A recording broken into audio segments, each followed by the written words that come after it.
여러분, 사람이 동물과 다른 점이 여러 가지가 있지요.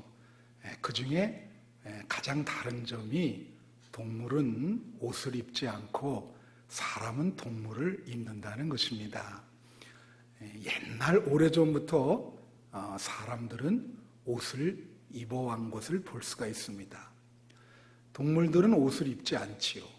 이 옷이 사람들의 사회에 얼마나 중요한 기능을 하는지 모릅니다.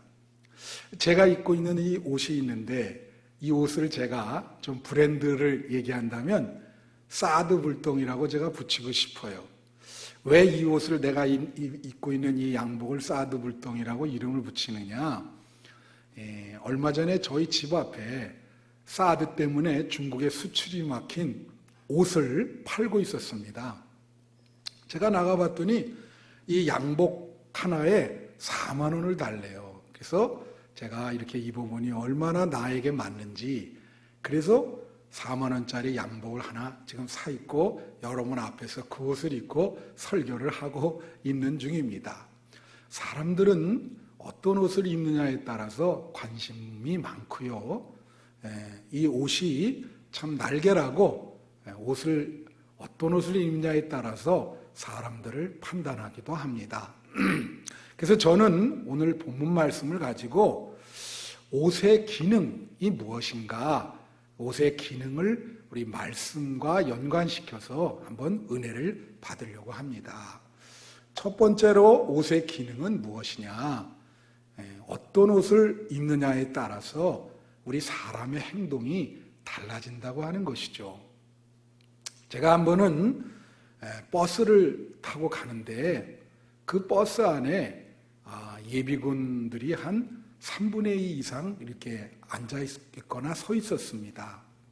그 얘기를 들어보니까 그들은 어느 대기업에 다 대리요, 과장이요, 또 부장까지도 되는 그런 사람들이었어요.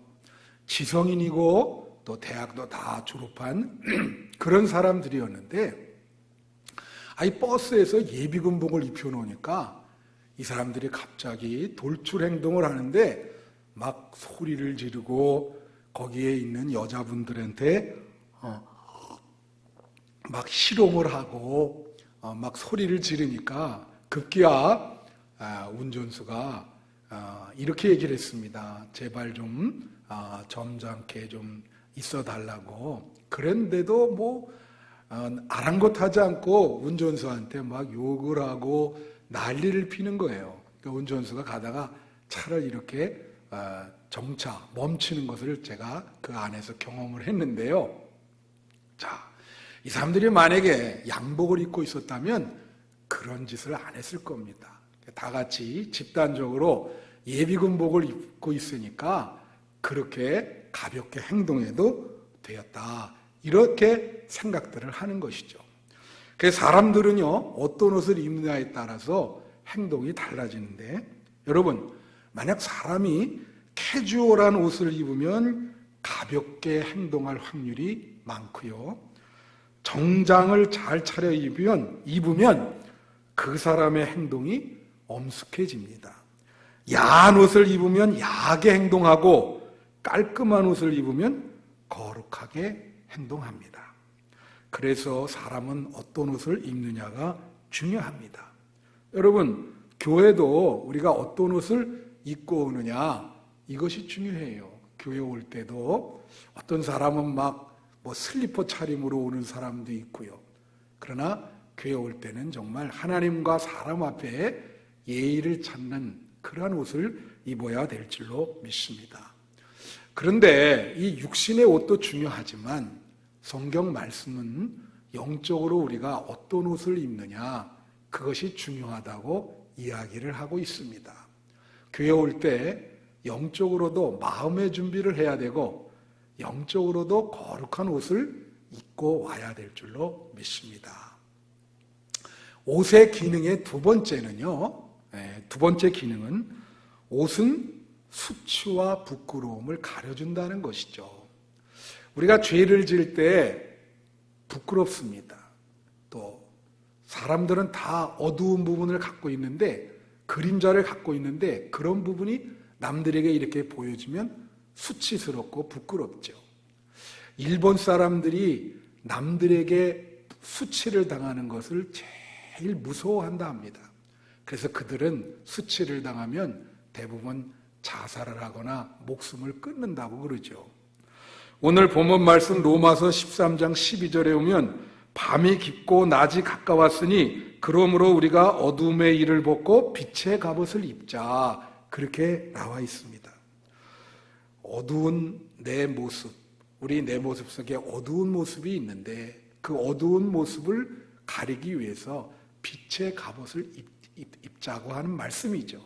빛의 갑옷이 무엇입니까? 바로 예수 그리스도의 옷입니다. 여러분, 성경 말씀에 옷의 기원을 보면 옷이 처음으로 등장하는 게 창세기부터 나옵니다. 창세기에 아담과 하와가 선악과를 따먹고 부끄러워서 창피해서 벌거벗은 것이 창피해서 무화과 나무 잎을 따다가 자기네 스스로 그것을 가립니다. 근데 하나님이 보시니까 그것이 너무나 어설퍼가지고 하나님께서 양을 죽여서 가죽옷을 만들어서 아담과 하와에게 입히는 것이죠. 여기서 보면은 우리는 몇 가지를 알 수 있는데, 하나는 인간이 아무리 자기의 부끄러움과 죄의 수치를 가리려고 해도 안 된다는 거예요. 하나님이 가려주셔야 된다는 거예요.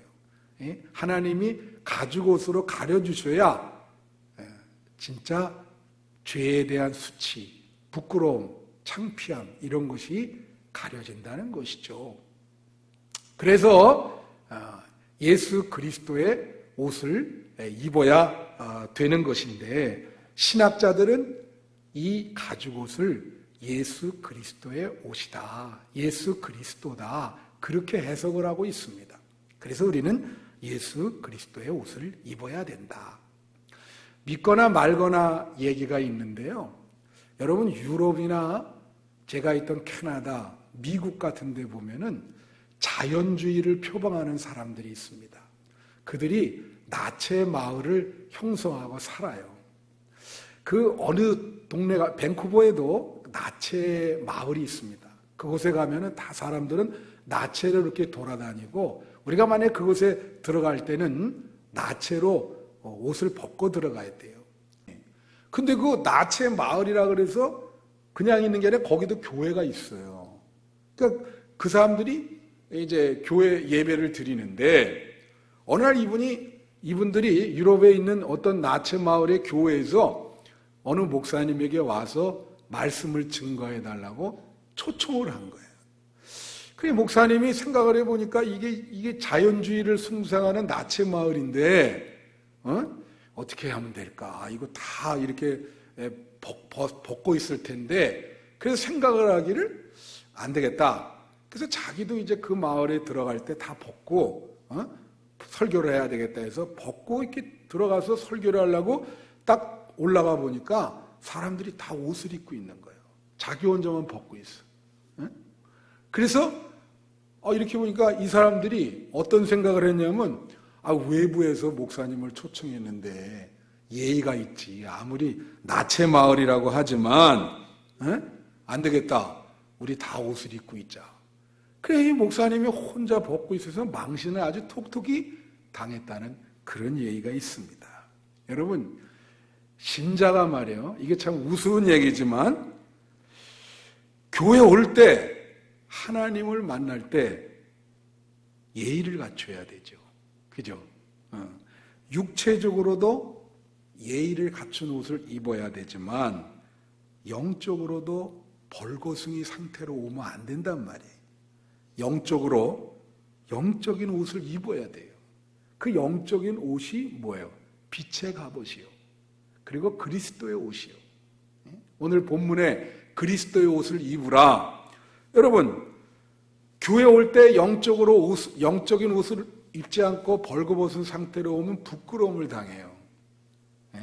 왜 부끄러움을 당하냐? 여러분, 이 사람들이 교회 오거나 예배 드릴 때는 마음의 준비가 필요한 것입니다.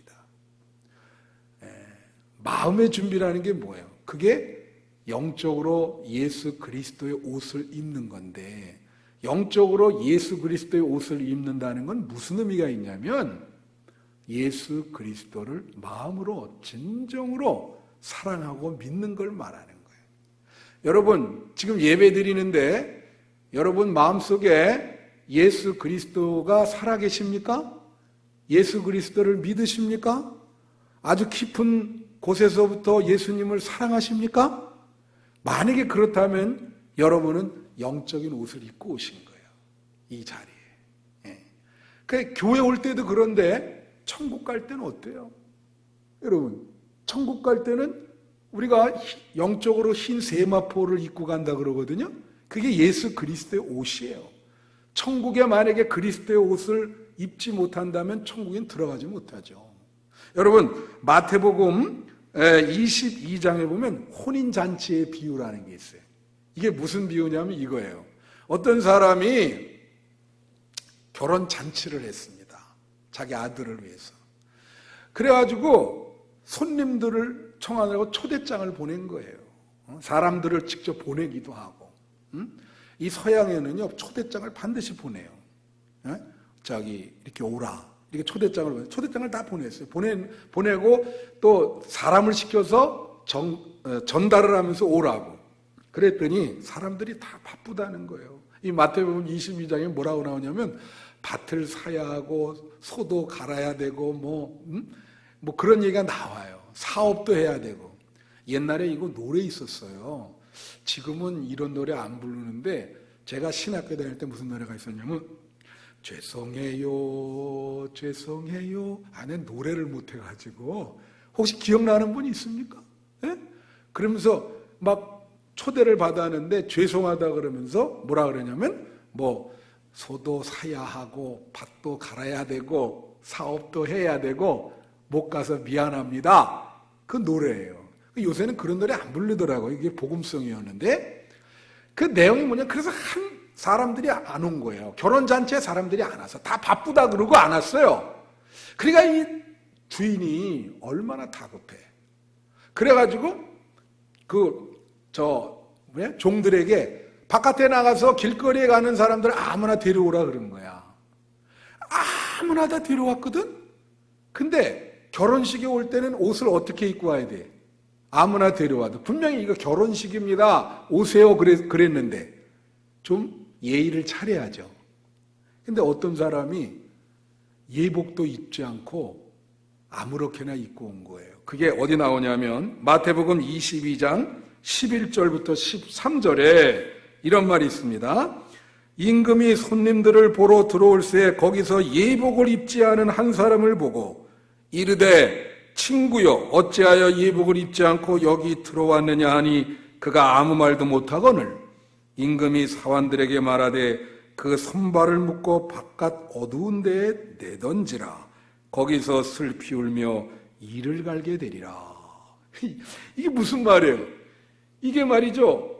천국 갈 때, 천국 갈 때 예수 그리스도의 옷을 그 예복을 입지 않으면 바깥에 어두운데 내던지게 된다. 쉽게 말하면 지옥 가게 된다. 그런 소리예요. 그렇게 된다는 거예요. 그러니까 교회 올 때도 영적인 옷을 입어야 되는데 천국 갈 때는 당연히 예수 그리스도라고 하는 영적인 옷을 입어야 돼요. 예수 그리스도를 믿어야 된다는 말이죠.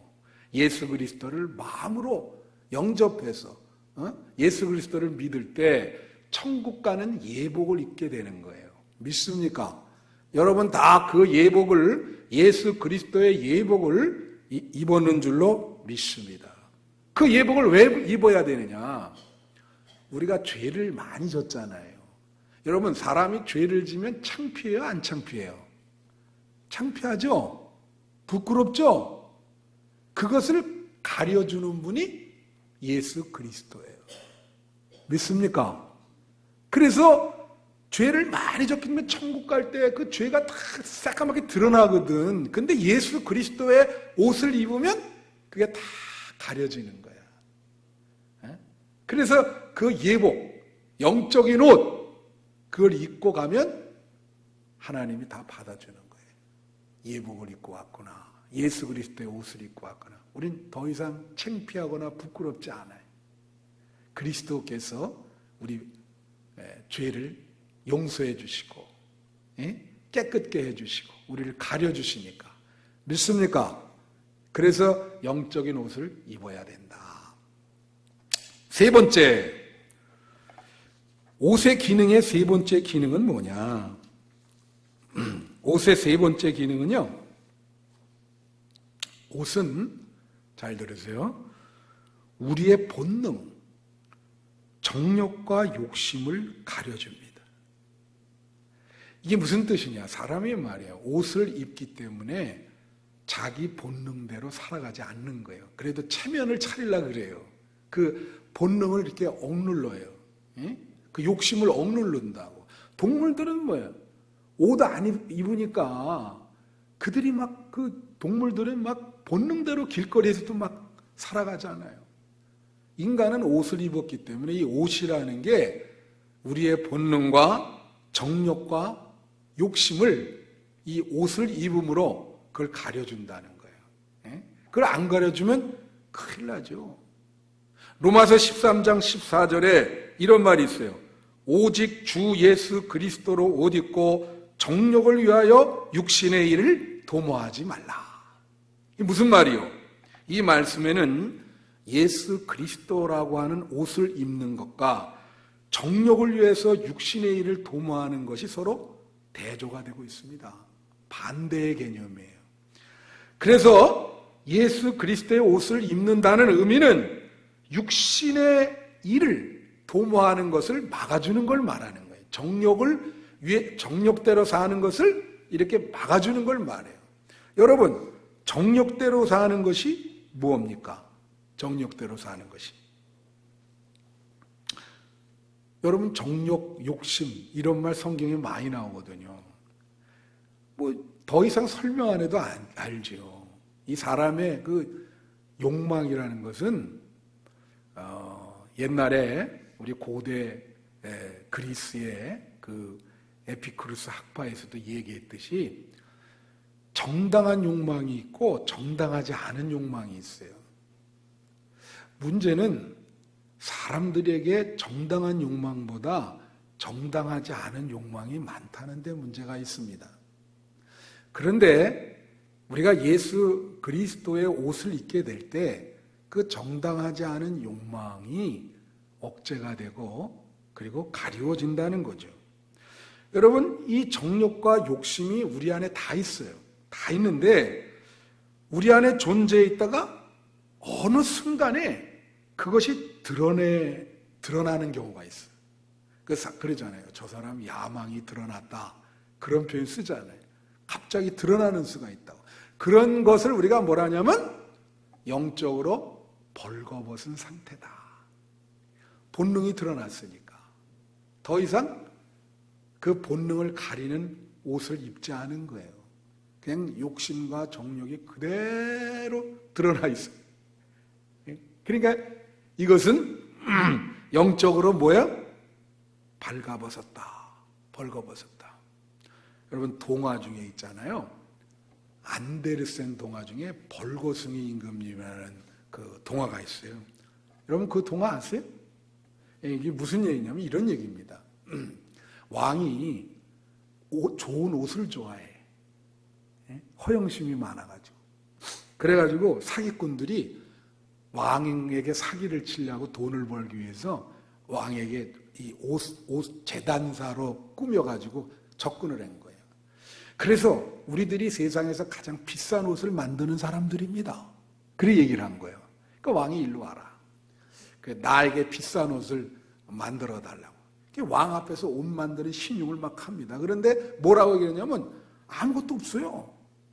그래서 왕이 아니 뭘 만드는데 왜 아무것도 없냐 그랬더니 이분들이 하는 말이 왕이시여, 우리가 지금 옷감을 만들고 있는데 바보는 이 옷이 보이질 않습니다.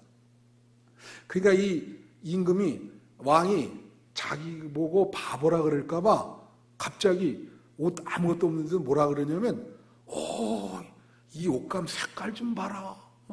너무 훌륭하다. 그렇게 얘기를 하는 거예요. 자기가 바보라 그럴까봐. 그냥 아무것도 아닌 걸 가지고 해서 그냥 옷감도 없고 옷도 없는데 옷을 임금에게 입히는 거야.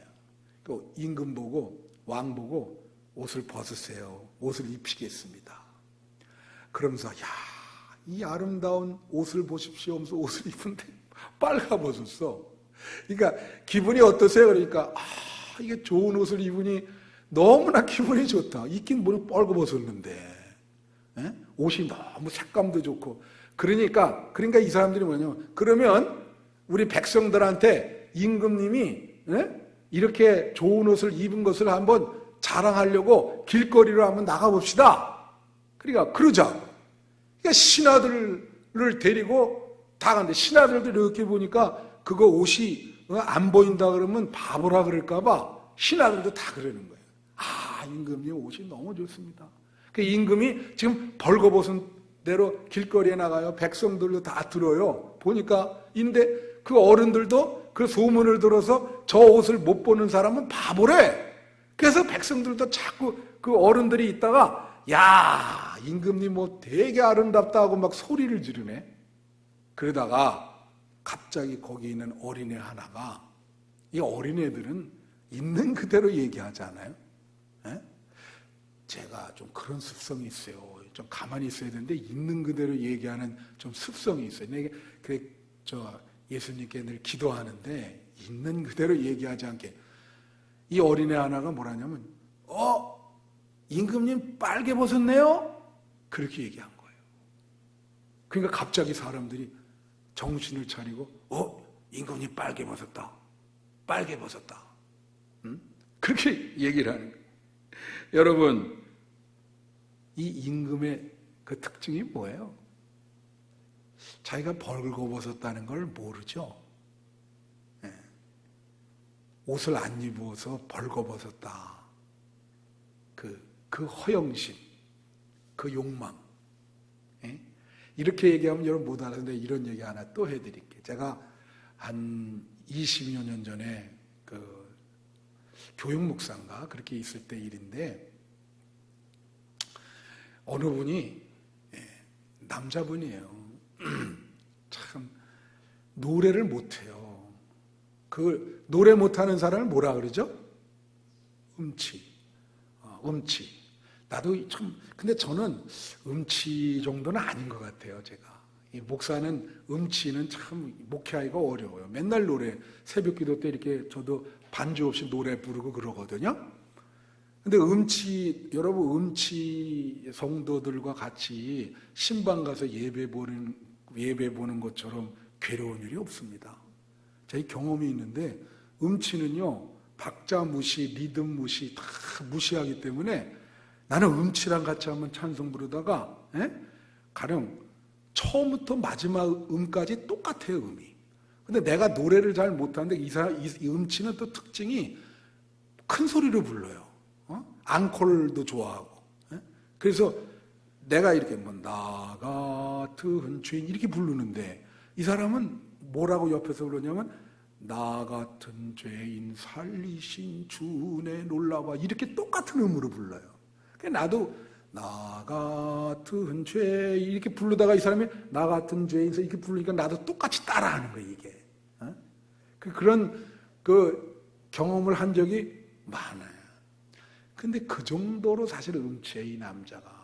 근데 사람들이 음치 보고 아유 당신 음치야, 노래 못해, 이렇게 얘기해야 되는데 교회에서 어떻게 그렇게 얘기하냐고. 노래를 못하면 자기 스스로 그렇게 노래 못한다고 생각을 해야 될 거 아니야.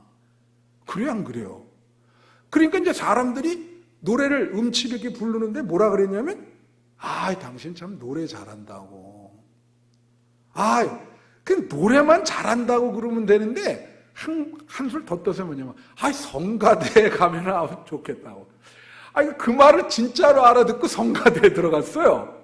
이게 옆에 사람들이 부르는데 그 제일 고민하는 사람이 누굴까? 몰라요? 지휘자가 제일 어렵잖아, 이 지휘자가. 이게 똑같은 음을 계속 내는데, 그것도 큰 소리로 얼마나 힘들겠어, 그 하모니가. 그래가지고 계속 이제 그런 노래를 부르니까 거기서 한 걸음 더 나가서 어떻게 했냐, 뭐라고 얘기를 하냐면 사람들이 자꾸 노래 잘한다 그러니까 자기가 이거를 자기 노래하는 것을 한번 CD로 구워서 사람들에게 나눠주겠다는 거예요. 사람들이 그 정도로 갑니다. 자기를 모르면. 그래갖고 진짜 CD로 구웠어요. 그래가지고 들어보라고 나눠줘. 차를 타고 가서 그걸 놓고 가는데 이거 완전히 돼지 멱다는 소리가 나오니까 이게 운전하기가 힘들어요. 자, 이게 고양이 목에 방울 다는 건데 누가 당신 음치라고 이거 얘기해 줄 수 있을까요? 이게 참 어려운 문제입니다, 이것이.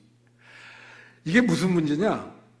다른 사람은 다 아는데 정작 본인만 몰라. 다른 사람은 다 아는데 본인만 모른다고. 우리가 영적으로 벌거벗었습니다. 단도, 사람도 알고 하나님도 아는데 본인만 몰라요. 본인만. 사실 우리는 남에게 내놓지 못할 부끄럽고 창피한 부분이 다 있어요. 왜냐? 자기 자신의 진정한 모습을 모르기 때문입니다. 우리는 부끄러운 모습을 갖고 있으면서도 부끄러운 줄 모르고 살아가고 있어요. 갈라디아서 6장 3절에 이런 말이 있습니다. 갈라디아서 6장 3절. 만일 누가 아무것도 되지 못하고 된 줄로 생각하면 스스로 속임이라. 여러분, 이 말씀은 뭐냐면 아무것도 되지 않았는데 된 줄로 생각하라는 거예요. 이 말은 무슨 뜻이냐면 사람들이 아무것도 되지 않았는데 된 줄로 생각한다. 이것은 자기가 자기를 스스로 속인다는 거예요. 아무것도 되지 않았어요. 근데 된 줄로 생각해. 여러분이 여러분 자신을 속일 수 있어요? 내가 나를 속일 수 있어요? 내가 이 부분에 대해서 항상 얘기하는 게 뭐냐면 상상임신입니다. 상상임신이 진짜 있죠? 임신을 안 한 거예요. 그런데 이 사람은 자기가 임신했다고 생각을 해. 그래서 막 입도 또 하고, 자기 밥 못 먹겠다 그러고, 자기가 자기한테 속아요. 이런 일은 사람들에게 많이 똑같이 일어납니다. 이것을 믿음 생활에 적용해 보면 믿음이 없는데도 본인은 믿음이 많다고 생각을 해. 자기는 믿음이 없는데 믿음이 많다고 생각한다고. 그래서 마태복음 7장 22절 23절에 보면 이런 말이 있어요. 내가 주의 이름으로 선지자 노릇하고 귀신을 쫓고 많은 권능을 행했는데 예수님이 뭐라냐면 나는 너희를 도무지 알지 못한다. 그렇게 얘기를 합니다. 왜 그럴까? 23절에 보면 나는 너희를 도무지 알지 못한다. 도무지 알지 못한다는 말의 의미는 예수님과 연결되지 않았다는 거예요. 예수님의 영적인 옷을 입지 않았다는 거예요. 그래서 권능을 자기 힘으로 행하도 예수 그리스도의 옷을 입어야 됩니다. 자기의 부끄러운 수치를 예수 그리스도의 영적인 옷을 입어야 그것이 용서가 되고 가려지는 거예요. 무슨 말인지 아세요? 옷의 기능은 우리의 본능을 가려준다. 정욕과 욕심을 가려준다. 그래서 반드시 예수 그리스도의 옷을 입어야 된다. 믿습니까, 여러분? 예? 제가 금요 예배 때도 얘기했는데, 지난 금요일 날 우리 정말 어렸을 때부터 친구죠. 교회 친구입니다. 교회 친구. 교회 친구가 제일 좋잖아요. 그래서 이제 이번에 바자회도 뭐 좀 홍보도 할 겸 가서 만났어요. 근데 이 친구는 참 이렇게 보니까 참 믿음 생활을 잘해서 그런지 이제 삼성에 오래 있었는데 여기저기 투자를 많이 해서 보니까 돈을 많이 벌었더라고요. 굉장히 많이 벌었더라고요. 근데 겸손해요. 말하는 거 보니까. 뭐라고 얘기를 하냐면 이렇게 얘기를 했습니다. 저한테. 야, 대원아, 내가 이제 나이가 60이 되고 보니까 참 나의 이런 연약한 부분이 많이 보이더라. 나이를 먹을수록 사람이 죄를 짓는 것뿐이 없는데 내 부족한 부분이 참 많은데 누가 누구를 욕하겠냐? 그런 얘기를 하더라고요. 누가 누구를 욕하겠냐?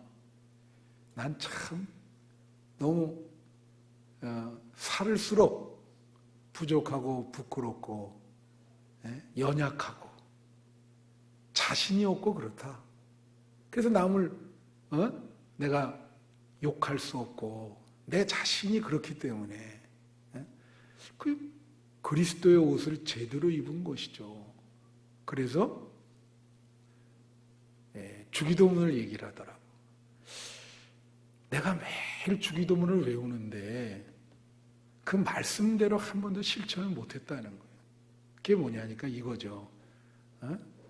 이런 말 있잖아요. 주기도문에 우리가 우리에게 죄 지은 자를 사하여 준 것처럼 우리의 죄를 사하여 주옵소서. 그런 기도 있잖아요. 매일 우리 그런 기도를 드리잖아. 그 기도를 드리면서 이 친구가 이런 얘기를 하더라고. 나에게 죄를 지은 사람을 내가 한 번이라도 용서해 준 경험이 있는가? 우리가 우리에게 죄 지은 자를 사하여 준 것처럼 그것처럼 하나님 우리 죄를 사해 주세요.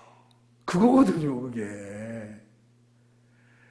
근데 우리가 우리에게 죄 지은 자를 한 번도 용서해 준 적이 없는데 어떻게 하나님이 우리 죄를 사해 주시냐고. 여러분 한번 생각해 봐요. 그러니까 우리가 그랬죠. 다 그림자가 있다고. 영적인 예수 그리스도의 옷을 입어야 돼. 그렇지 않으면 여러분 정욕과 본능과 그 더러운 모습이 다 드러나게 돼 있어요. 믿습니까? 여기 저는 참 이 말씀 중에 좋게 생각해요. 내가 이제 시간이 갔으므로 말씀을 못 드리려고 그러는데 잠깐 얘기하면 어거스틴이라고 하는 사람이 이 귀절을 보고 회심을 한 사람이에요. 이 사람이요 정말로 타락한 사람입니다. 18살 때 아들을 이미 사생아를 낳고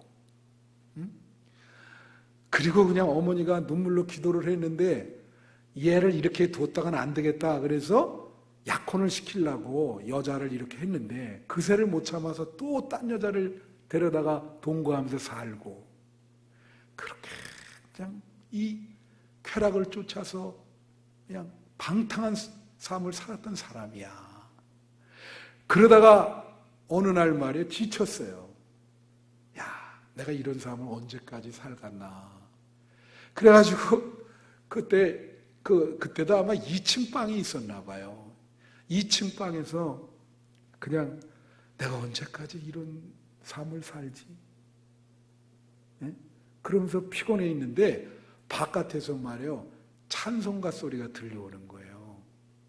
근데 그 찬송가 내용이 뭐냐면 성경책을 들고 읽어보세요. 뭐 그런 찬양이 그때 당시의 찬양이죠. AD 한 400년, 300년, 400년 그 찬양을 이 어린 아이들이 이렇게 지나가면서 그 찬송을 부르는 거예요. 성경책을 읽고 들어보세요. 성경책을 읽고 들어보세요. 예? 그 노래가 얼마나 정말 아름답게 들리는지 성경책이 어디 있나 찾아보니까 성경책이 하나 있는 거예요. 그걸 딱 펼쳐서 나와서 눈이 딱 간 것이 바로 오늘의 본문. 오늘의 본문을 다시 한번 비춰주세요. 로마서. 자, 우리 다 같이 이 본문을 읽고 마칩시다. 자, 11절, 자, 12절부터 읽겠습니다. 시작. 밤이 깊고 낮이 가까웠으니 그러므로 우리가 어둠의 일을 벗고 빛의 갑옷을 입자. 낮에와 같이 단정히 행하고 방탕하거나 술 취하지 말며 음란하거나 오색하지 말며 다투거나 시기하지 말고 오직 주 예수 그리스도로 옷 입고 정력을 위하여 육신의 일을 도모하지 말라. 자기 얘기하는 거예요. 그걸 딱 보고 눈물을 흘렸습니다. 이 말씀이군요. 그 다음부터요, 그 성경 이 말씀을 읽는 순간 자기의 지금까지 모든 이 타락한 삶을, 방탕한 삶을 스탑, 청산해버렸어요. 그 한순간에. 그래서 이제 목자가 되고 감독이 되고 영적인 옷을 비로소 입게 된 것이죠. 여러분도 이런 영적인 그리스도의 옷을 입으시기를 축원합니다. 우리 다 같이 한 3분 동안만 기도하겠습니다.